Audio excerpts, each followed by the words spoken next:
ሰላም እንዴት ናችሁ? የደሱ ሄልቲ ቤተሰቦች፣ እኔ እግዚአብሔር ይመስገን ደህና ነኝ። በያላችሁበት ሰላማችሁ ይዛ።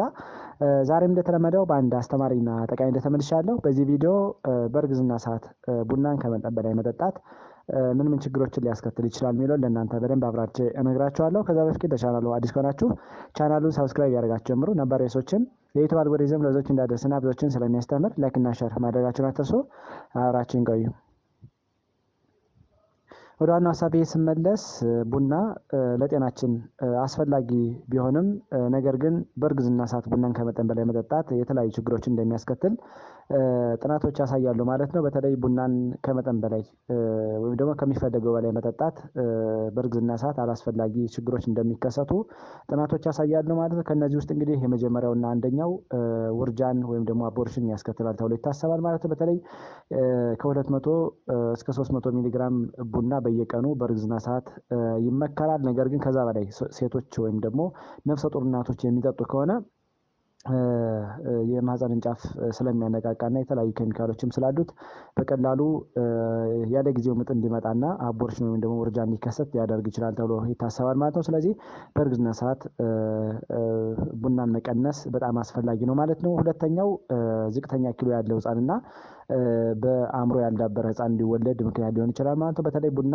ካፊን ኮንቴንት አለው ወይም ደግሞ እንደሚታወቀው አነቃቂ ንጥረ ነገር አለው። ይህ አነቃቂ ንጥረ ነገር በህፃኑ ሰውነት ውስጥ ሜታቦሊዝምን ለማፋጠን የሚያግዙ የተለያዩ ነገሮችን እንዲዳከሙ ስለሚያደርግና በተለይ ደግሞ ለጽንሱ እድገት አስፈላጊውን ኬሚካሎች በደንብ እንዳያገኝ ስለሚከለክል ዝቅተኛ ኪሎ ያለው ህፃን እንዲወለድና በተለይ ደግሞ በእናቱ ማህፀን ውስጥ ያልዳበረ ኪሎ ያልዳበረ ህፃን እንዲኖር እንዲሁም ደግሞ ሜንታል ዲቨሎፕመንት ላይ እና አጠቃላይ አእምሮ ላይ ጠባሳ ሊጥል ይችላል ተብሎ ይታሰባል ማለት ነው። ስለዚህ ቡናን በእርግዝና ሰዓት መቀነስ በጣም አስፈላጊ ነው ማለት ነው። ጥናቶች እንደሚያሳዩት እንግዲህ ከ300 ግራም ከ300 ሚሊግራም በታች ቡና እንዲጠጡ ይመከራል እናቶች በእርግዝና ሰዓት። ከዛ በላይ የሚጠጡ ከሆነ አሁን እንዳልኳችሁ ዝቅተኛ ኪሎ ያለው ህፃን እንዲወለድ፣ ዝቅተኛ ኪሎ ያለው ህፃን እንዲኖር ያደርጋል። እንዲሁም ደግሞ በአእምሮ ያልዳበረ ህፃን እንዲወለድ ምክንያት ሊሆን ይችላል ተብሎ ስለሚታሰብ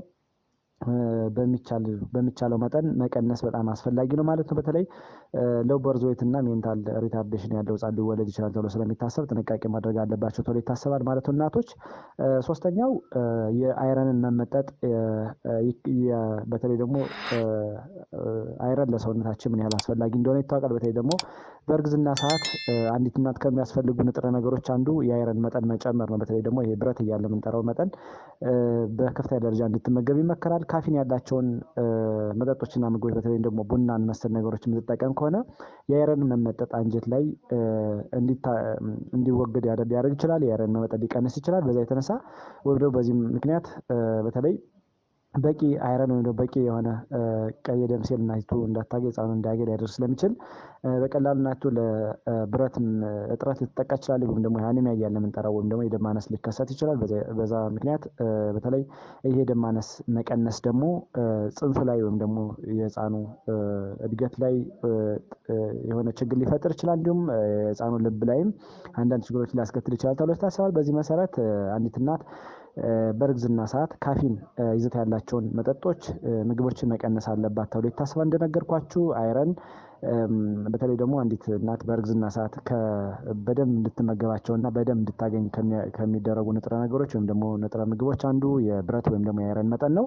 አይረን በሚቀንስበት ጊዜ የደም ማነስ እያልን የምንጠራው ሊፈጠር ይችላል። የደም ማነስ መፈጠር ደግሞ እናቲቱ ላይ የተለያዩ ችግሮችን ሊያስከትል ይችላል። ህፃኑ ላይም ቅድም እንደነገርኩ የልብ ሁኔታ እንዲሁም ደግሞ አንዳንድ ነገሮችን ሊፈጥር ስለሚችል በእርግዝና ሰዓት ካፊን ያላቸውን ነገሮች እንድትቀንስ ይመከራል ማለት ነው። ካፊን በተለይ የአይረን መመጠጥ ወይም ደግሞ ሌሎችን የምግቦች ማላብዞሬሽን ለምንጠራው ወይም ደግሞ የምግብ መመጠጥን ችግር አንጀት ላይ ሊከለክል ስለሚችል እና አይረን በቀላሉ እንዳይመጠጥ ስለሚያደርግ አንዲት እናት በደንብ ሄሞግሎቢን እንዳታገኝ እንዲሁም ደግሞ አርቢሲ ወይም ደግሞ ቀይ ደም ሴሎችን በስርዓት እንዳታገኝ ሊያደርግ ስለሚችል ጥንቃቄ ማድረግ አለባት ተብሎ ይታሰባል ማለት ነው። አራተኛና የመጨረሻው በእናቲቱ ላይ የተለያዩ ፊዚካል ኢፌክቶችን ሊፈጥር ይችላል ተብሎ ይታሰባል ማለት ነው። በተለይ ቡና የምታዘወትር ከሆነ አንዲት እናት በእርግዝና ሰዓት ይሄ የመረበሽ ሁኔታ ወይም ደግሞ አንዛይቲ እያልን የምንጠራው ሊፈጠር ይችላል። ኢንሶመኒያ በተለይ አንዲት እናት በእርግዝና ሰዓት በደንብ እንቅልፍ እንድተኛ ይመከራል። ስለዚህ ቡና የእንቅልፍ ሆርሞኖችን እንደ ሜላቶኒን እያልን የምንጠራውን ሆርሞን ወይም ሌሎችንም የእንቅልፍ አጋዥ የሆኑ ሆርሞኖች እንደ ሴሮቶኒን አይነት ሆርሞኖችን ኬሚካሎችን ሊያዛባ ስለሚችል እንቅልፍ በስርዓት እንዳትተኛ ሊያደርግ ይችላል። በዚህ ምክንያት ኢንሶምኒያ እያልን የምንጠራው ሁኔታ ሊፈጠር ይችላል። ስለዚህ በእርግዝና ሰዓት ከመጠን በላይ ቡና የምንጠጣ ከሆነ አሁን እንዳልኳችሁ የእንቅልፍ ችግር፣ የእንቅልፍ መዛባትና እንዳትረጋጋ ሊያደርግ ይችላል ተብሎ ይታሰባል። ሌላው በተለይ ቡና በምንጠጣበት ጊዜ ፓልፒቴሽን እያልን የምንጠራው ወይም ደግሞ የልብ ምት መጨመር እንዲሁ ደግሞ አጠቃላይ ያለመረጋጋት ሁኔታ ሊፈጥር ስለሚችል በእርግዝና ሰዓት ያልተረጋጋ ሁኔታ እንዳይፈጠርበት አንዲት እናት ቡናን ከመጠን በላይ መጠጣት አይመከርም፣ ወይም ደግሞ ቡናን እንድትመጥን ይመከራል ማለት ነው። ከዚህ በተጨማሪ በተለይ በእርግዝና ሰዓት ብዙ ጊዜ እናቶች ጨጓራዬን አመመኝ ይላሉ። ያ ማለት ብዙ ጊዜ የጨጓራ ህመም ይኖራቸዋል ማለት። ስለዚህ ከፍተኛ የሆነ አሲድ ስላለው ቡና በተፈጥሮ ይሄ አሲድ ሪፍሌክስ ስለምንጠራው ወይም ደግሞ የጨጓራ አሲድ በከፍተኛ ደረጃ ስለሚመነጭና ስለሚጨምር አሁን እንዳልኳችሁ ወደ ጉሮሮ ሊመለስ ይችላል ማለት ነው። በዛ ምክንያት አላስፈላጊ የሆኑ ነገሮች ሊፈጠሩ ይችላል። በተለይ ጋስትሪክ ሪፍሌክስ ዲዚዝ እያልን የምንጠራው ወይም ደግሞ የጨጓራ አሲድ ወደ ጉሮሮ በሚመለስበት ጊዜ በእርግዝና ሰዓት እንደሚታወቀው እናቶች ለመጀመሪያዎቹ 3 ወራት አካባቢ ማስመለስ ይረብሻቸዋልና ያ ሂደት እንዲፈጠር ሊያደርግ ይችላል። እንዲሁም ደግሞ የጨጓራ ቁስለት፣ የጨጓራ ህመም ሊፈጠርባት ስለሚችል በምትችለው መጠን አንዲት እናት በቀላሉ ይህን ለመከላከል ቡናን መቀነስ አለባት ተብሎ ይታሰባል። በተለይ ለመጀመሪያዎቹ 3 ወራት ወይም ደግሞ ፈረስት ትራይሚስተር ፕሬግናንሲ እያልን የምንጠራው አንዲት እናት ካፊን ኮንቴንት ያላቸው መጠጥና ምግቦችን እንድትቀንስ ይመከራል። በተለይ እንደ ቸኮሌት፣ ቡናን፣ ኮካ ኮንቴንት ያላቸውን ወይም ደግሞ እነዚህ ሶፍት ድሪንክስ እያልን የምንጠራቸውን እንድትቀንስ ይመከራል ማለት ነው።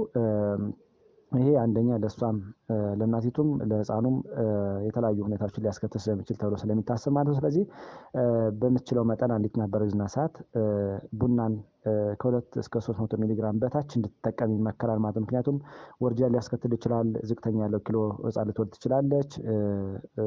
መጠኑ ያልዳበረ ህፃን እንዲሁም ደግሞ አጠቃላይ አእምሮ ዘገምተኛ የሆነ ህፃን እንዳትወልድ አንዲት እናት ካፊን ኮንቴንቶችን እንድትቀንስ ይመከራል። ሌላው የአይረን መጠን ሊቀንስ ስለሚችል ቅድም እንደነገርኳችሁ ብረትን ያዛባል ማለት ነው። ብረት አንዲት እናት በስርዓት እንዳታገኝ ሊያደርግ ስለሚችል እንድትጠነቀቅ ይመከራል። ከዚህ በተጨማሪ ቅድም እንደነገርኳችሁ የእንቅልፍ ችግር፣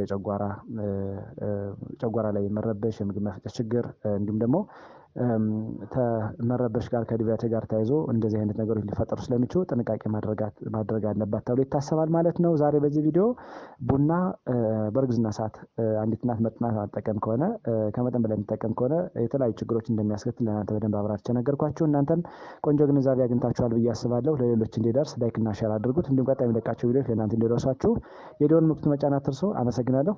ባይ ባይ።